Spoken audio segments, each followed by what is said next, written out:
Hey everybody, Dr. Dan here, and this is the last lecture for the class. So this week we're going to read the epilogue in the book, and of course the epilogue starts with September 11th, 2001, which is the date that terrorists flew into the World Trade Center and into the Pentagon. And most of you, or many of you, probably remember that if you're old enough, but some of you were only 1 or 2 years old when that happened, if that. So read about that and this notion of terrorism, and really it's ironic that I'm reading this chapter right now. So this is January 2019 when I'm making this video, and so the attack on the World Trade Center September 11th was under the mastermind of Osama bin Laden, who was affiliated with the terrorist group Al-Qaeda.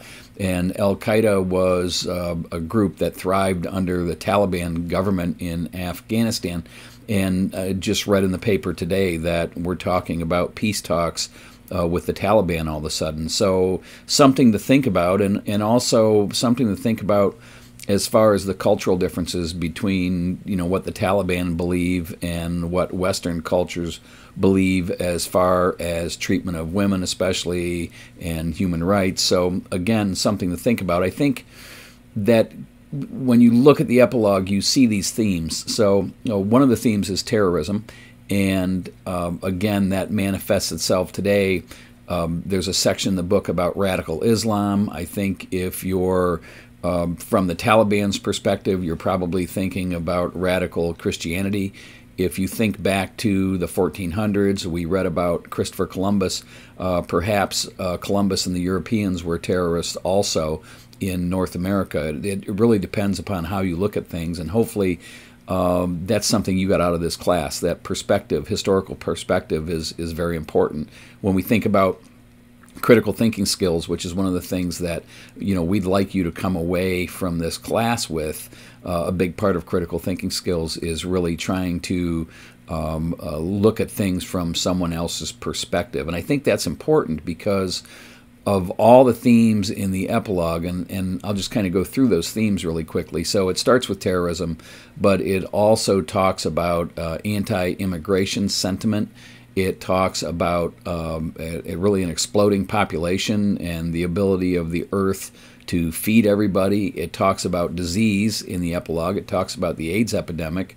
And we began this class 15 weeks ago with disease and biology and the role that biology plays in world history with the bubonic plague. So again, here's a theme that continues to run through every chapter of the book.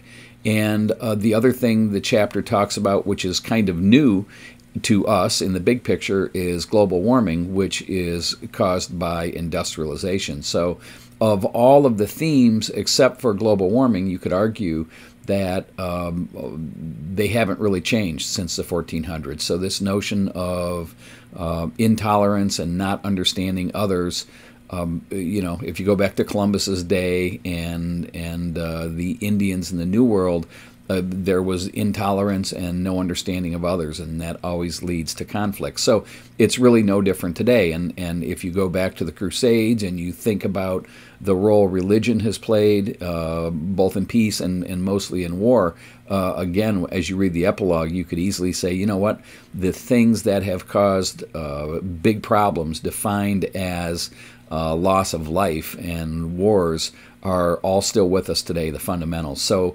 technology has changed. We have the ability to communicate around the world. There was an article written by Waldemar Kempfert back in 1931, and it was called Communications and World Peace. And it began to posit this idea that as we communicate and get to know each other better, the world will be more peaceful and more tolerant, and certainly that hasn't been the case. So give that some thought. The last chapter we read, 21, was on globalization, and a lot of that talked about trade. Consider trade as a factor in history as well.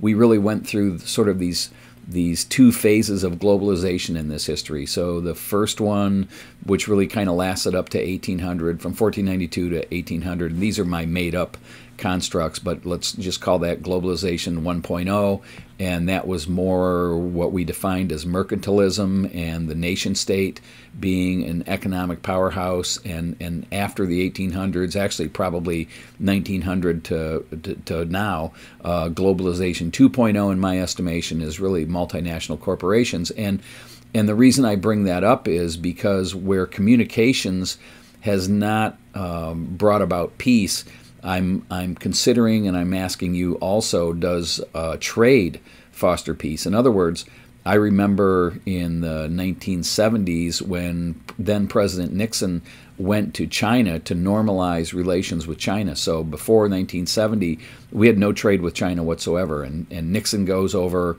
and meets Mao Zedong and really fosters or opens the door, begins to open the door for trade with China through something called rapprochement. And now China is a huge trading partner with the United States, and we hear about the disputes between China and the U.S.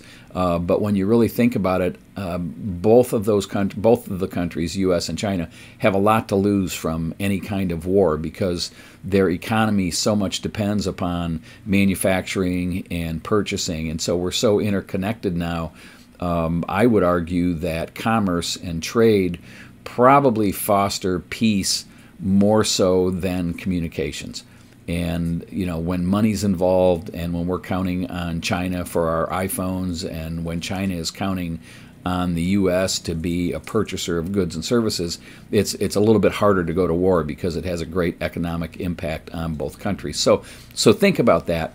But I guess my closing point is that as you read through the epilogue, think about the themes, the problematic themes that have carried through every chapter and are still with us today. So right now in January, there's a debate about building the wall between Mexico and the U.S., and so that reflects this anti-immigration bias. It reflects this idea that generally we're not tolerant of the other.